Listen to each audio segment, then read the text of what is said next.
Steffi Zamora menegaskan siap menikah, sebab ia merasa sang kekasih Vero Walando adalah pria yang tepat.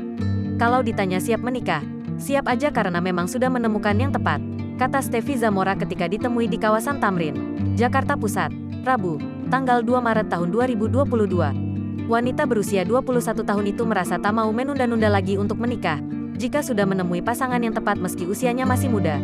Kalau mikir nikmatin usia muda terus, capek enggak sih, ucapnya. Steffi merasa selama ini sudah banyak hal yang dilakukan di usia mudanya. Karena itu ia merasa waktunya memikirkan masa depan dan menikah. Ya aku mikir, mau ngapain lagi?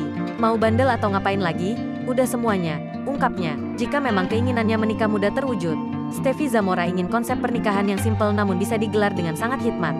Konsep nikah mau yang simpel banget, pengin dikit aja orangnya yang datang, teman aja dan intim lah. Tempat di mana aja, ujar Steffi Zamora.